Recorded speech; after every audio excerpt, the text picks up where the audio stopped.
Tim, where does Brian rank in terms of your previous opponents? Do you think he's your hardest match up to date? Every fight, every next fight is the hardest fight. So I'm just taking it as my hardest opponent. When you before your fight with Carlos, you mentioned that he didn't look like a bullshitter and he looked like a warrior. What do you see when you look at Brian? Yeah, same thing. I think we're at that 1% now. There's no such thing as flops in this at this level. So everyone's a warrior. Everyone's here to fight. It's the very top. What do you make of his comments? He doesn't think you have knockout power. Wait till he feels it. Simple, man. Boxing's simple. Just show it. I don't like to talk too much. I'll show it. What do you make of his power? He's got those two great big knockouts.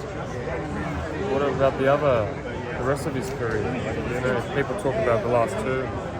Great. I'm not concerned anyway. I'm focused on myself, but yeah, I've proved it over and over again, and I keep proving it.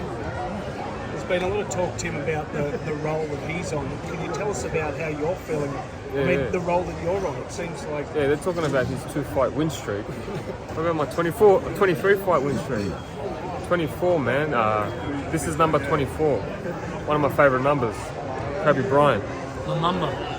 But how do you feel too, like given the year you've had, and the two big wins you've had? Not satisfied at all. You know how it is. We keep turning it up, keep putting it on, keep creating these memories, and yeah, just keep doing what I'm doing. How proud are you to be defending a world title here in Australia? I think for myself, it doesn't matter. It's everyone here that comes and supports. You know, even all you guys, man. We've been working since day one. You know, and we're all climbing up together. And it's a proud moment just to be able to fight as a world title fight, and to be doing it here in Australia. Is it a sentimental feeling knowing that this is your last fight in Australia and this is the last time that fight fans in Australia are going to get to see you perform? Yeah, it's the last hooray. You know, we spoke about it with my team. You know, a couple months ago that this would be the last one. It's harder to make fights. You know, the opponents are more expensive.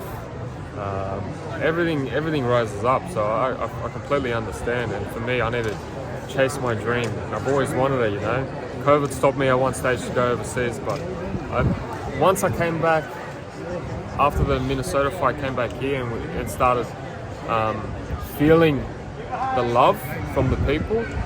It's an addictive feeling, man. It's hard to go back. But now we've said it, you know, that's it. It's the last hooray. What do you think about the IBF mandating Bakr and Mendoza to fight Charlo? Think Charlo will fight him or Charlo won't fight him?